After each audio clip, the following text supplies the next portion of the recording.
The St. Joseph Indian Residential School was torn down 25 years ago, but its impact continues to be felt across the Siksika First Nation.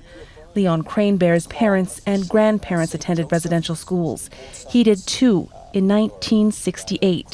He was just 6 years old. I repressed a lot of those memories. I do talk to my father about his residential school experience. Some of our are happy moments for him, but there's a lot of sad moments that he doesn't like to talk about. On the other side of the First Nation, the former Old Sun Residential School still stands. Teddy bears surround two teepees that sit in front of the school. It was here that members of the Siksika First Nation hosted a public tribute to the children who attended these schools. A somber Canada Day gathering that attracted hundreds of visitors, including Cowessess First Nation Chief Cadmus Delorme.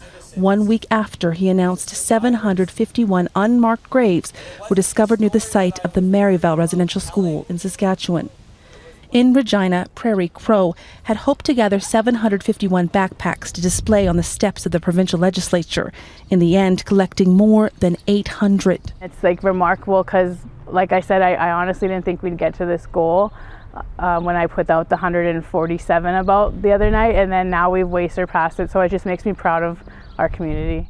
The Siksika First Nation is now working with ground-penetrating radar technicians to conduct surveys on lands near these residential schools, as well as on lands near two other boarding schools that date back to the 1800s. They've asked for privacy through this process, but plan to make any findings public at a later date. Cranebear isn't sure what will be found, but it's time, he says, this important work is finally done. Those, lost children or unmarked graves, have to have proper burial, and acknowledgement, recognition that, they're found in a sense. Found, honored, and remembered.